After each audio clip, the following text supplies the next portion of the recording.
Welcome back, guys. So today I'll be discussing code forces round 653 problem C, move bracket. So the given problem statement is you are given a bracket sequence S of length n where n is even. The string S consists of n by 2 opening brackets and n by 2 closing brackets.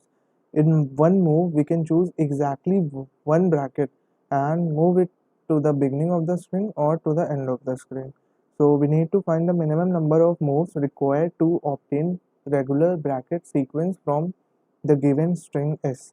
It can be proved that answer always exists, as we know they have given that there will be the size of n is given and there will be n by 2 opening brackets and n by 2 closing brackets. So there would be an answer to this problem. So we need to obtain a regular bracket sequence in which this is a regular bracket sequence if for any opening bracket it has a corresponding closing bracket, then it would be a regular bracket sequence. So for here they have given some example that this is a these are valid regular bracket sequences, but these are not valid regular sequences, because here you can see it has a closing bracket but before it there is no opening bracket, and the this is having an opening bracket but after this there is no closing bracket. So we need to form a regular bracket sequence and in the minimum number of moves. So we need to answer t independent test cases.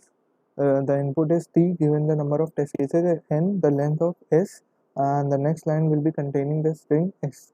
So in the output we need to print the minimum number of moves required. So these are the input given.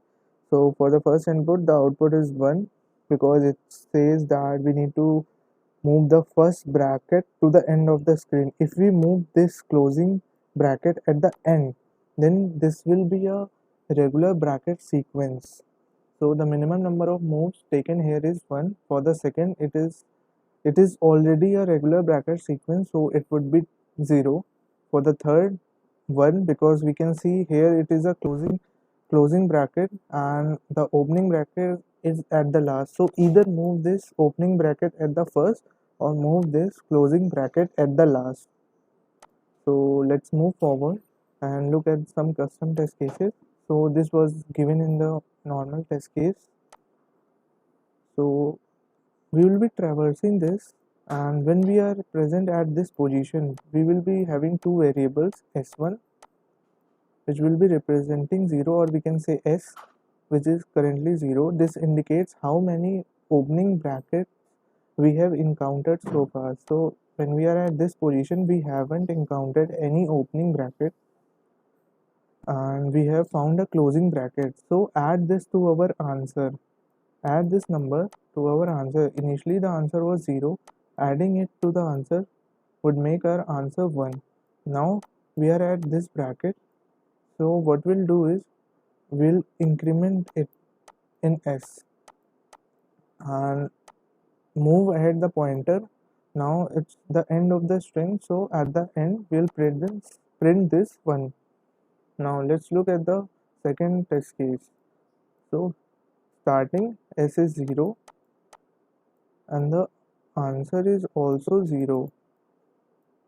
When we are here we encountered a opening bracket, so now the value of s is changed to 1 and we move our pointer forward at this position. Now this is again an opening bracket, so increment the value of s with 1. Now the value of s is 2. Increment this pointer to this position and we encountered a closing bracket. So if we'll check if the value of s is greater than 0. If it is, then decrement this value. So now this value will be decremented and our pointer will move ahead. Now we are at this position.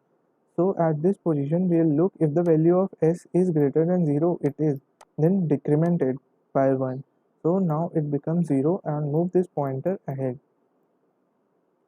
Again we encountered a closing bracket. So now check if the value of s is greater than 0. No, it is not. So what we'll do is we'll increment our answer with 1 and move the pointer ahead. Now the answer is 1 and the pointer is here. So again we have a closing bracket. Now check if the value of s is greater than 0. No, it is not. So we'll go ahead and increment our answer with 1. So now the answer is 2. Now we move our pointer ahead. We encountered a opening bracket. Now what we'll do is simply add 1 to our s. Now the value of s becomes 1. Now move our pointer ahead, and this is again an opening bracket, so again add 1 to the s. Now we have traversed the string, and now we need to print the answer. So the answer would be 2. As you can see that these are the sequence that are not in the format, so either we can move this 2 bracket at the end, or we can take this opening bracket at the first. So in both the cases our answer would be 2. We need 2 operations. Now let's look at the solution. So the solution here, taking the number of test cases, then taking the size of n and s. Now declaring s1 and s2 0, answer is 0, and traversing using the for loop to traverse. If it is a opening bracket, add it to s1, else move into this string. If the value of opening bracket, the number of opening bracket before this is more than 0, then simply subtract x1 s by s1 by 1, else we'll increment it, add it to our answer, and after this we need to print this answer. The link to the solution will be in the description below. I hope you like this video, and if so, then hit the like button, and if you are new, don't forget to hit the subscribe button, and also don't forget to hit the bell icon.